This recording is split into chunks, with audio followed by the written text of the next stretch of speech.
We now invite you to watch the next part of Supreme Master Ching Hai's message, entitled The Three Types of Masters, Part 2 of 5, on Between Master and Disciples, given in English on April 28, 2024.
The third type of master is a neutral type, meaning they won't give you bad karma and they won't give you blessing either.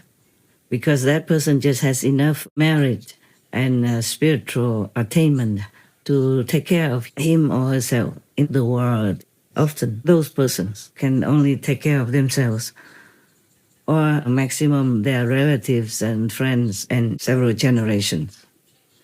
And their pet people, they have no more allowance to give anyone else who they're not related to. We are all related, but what I meant is who they're not related to in their lifetime.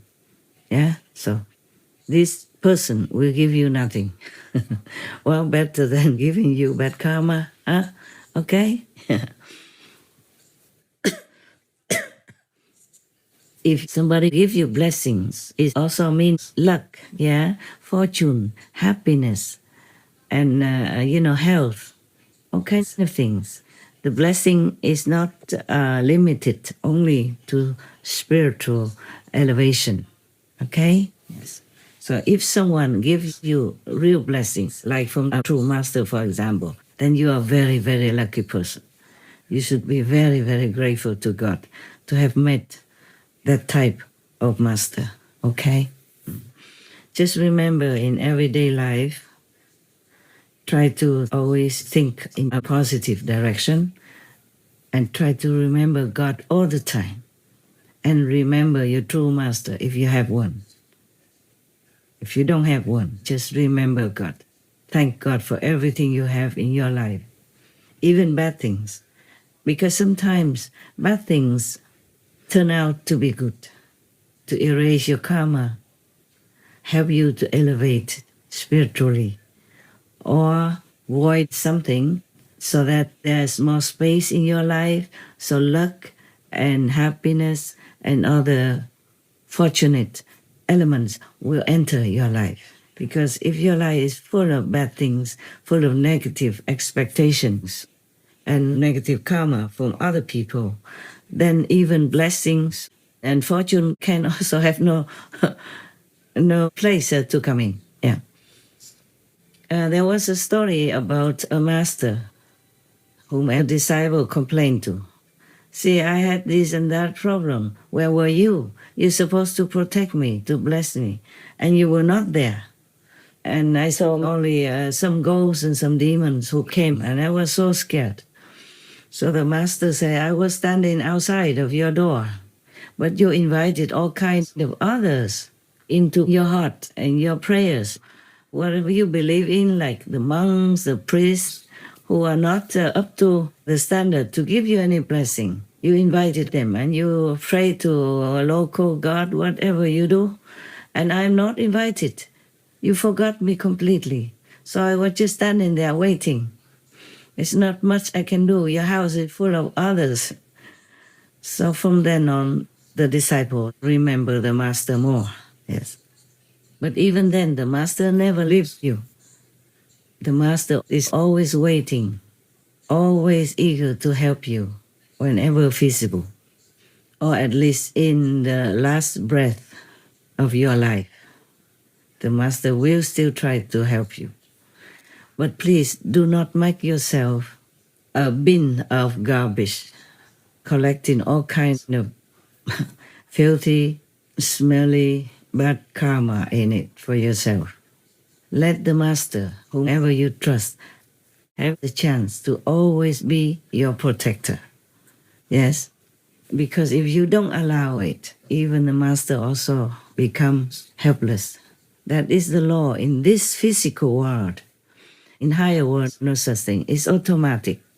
Even in the astral world, if you have a master and believe in him or her, she or he will be there for you and continue to teach you the true teaching so that he, she can lift you up to a higher level in the future, once you graduate, because you couldn't be in a higher dimension if your inside concept is not being correct. You believe in things that you should not believe in, and you don't remember God very well.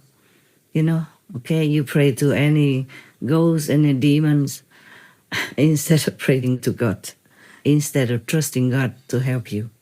Lord Jesus said, "Blessed are those who do not see but believe." At least believe in God.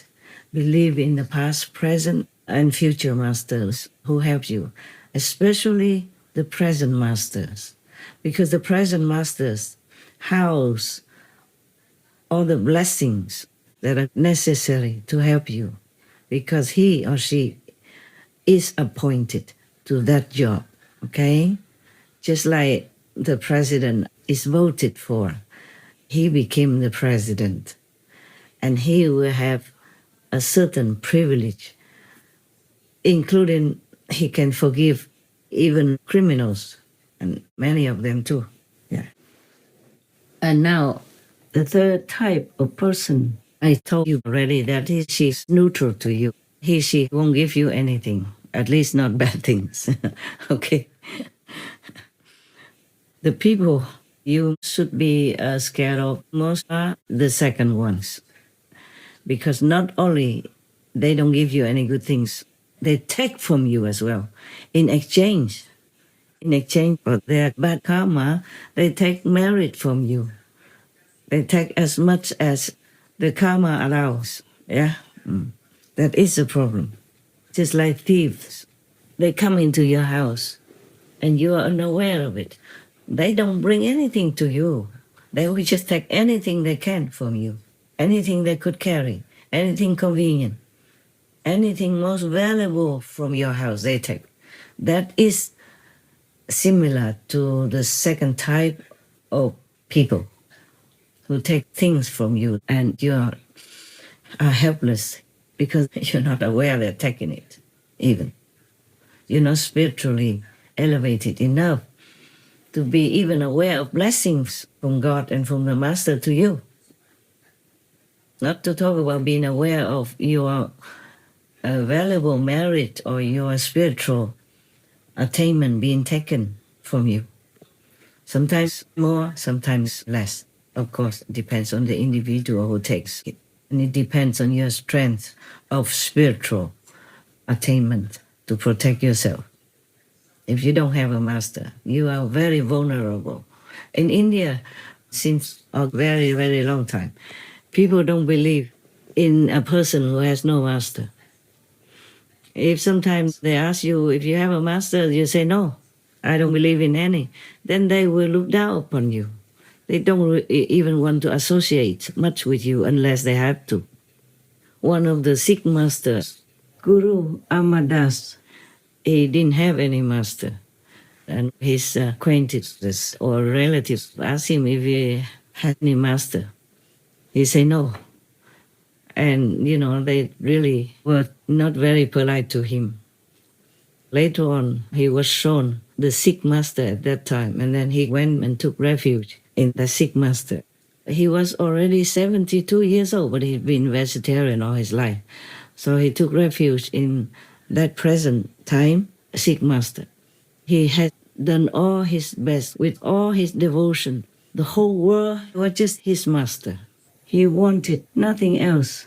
And he was very humble, very diligent in serving the master to the minutest detail. So before the master passed away, he bestowed the mastership mantle onto this old person, and he became a master at very old age already.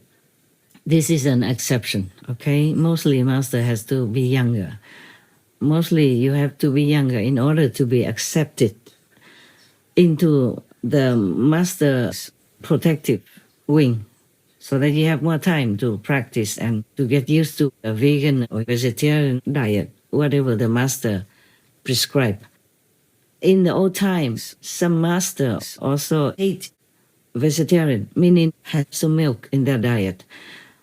Because in those times, milk was more harmless than nowadays. It didn't have chemicals or any harmful things in it. Nowadays, even traces of bird flu already enter into cow people's milk. You be careful.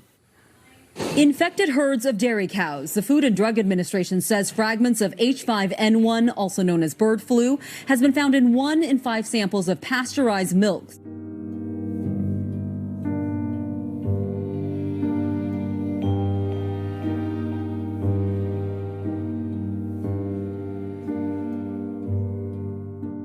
I'm telling you, vegan is the best.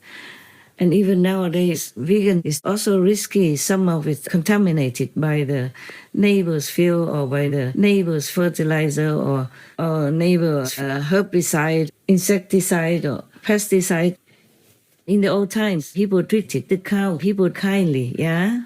And they only use their hands to milk the cow or the sheep, people, yeah, or whichever animal people can give milk. They use their hands, gentle hands, to milk some milk, just enough for them to use. And the calves still continue to live with the mother until they're grown up and didn't need milk anymore. They make sure of that, because they also needed more animal people later to give more milk, for example, or to plow the field, yeah, and to carry some burden for them. In the old times, we didn't have cars or didn't have a lot of cars. In some countries, they still do that. And so this kind of wholesome, healthy practice to tend the fields as well as to treat the animal people well is very, very, very good, very favorable to humans' health, the economy and environment. But nowadays, we overdo it. We are greedy and the population keeps growing. And we use machines to hurt the cow people, torturing them to take milk, and imprison them all day in such a little pen, sometimes chaining their neck and all kinds of stuff.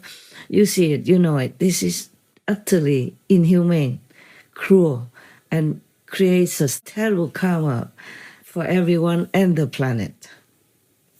And even if we lose this planet, lose everything we have, we can only blame ourselves. I hope we won't have to face this drastic tragedy, but who knows? Who knows? We all do our best, but it's not enough yet.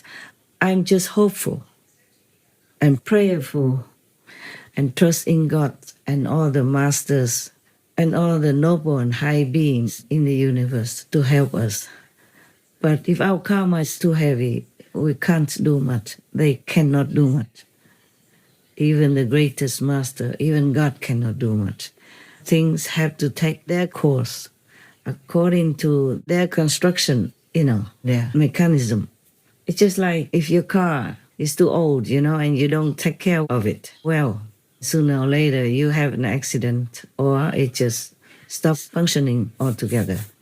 So if you want that car to run again and you can fix it, you can go to the mechanic, then you drive carefully and you change the battery, change the engine almost completely, then your car can run.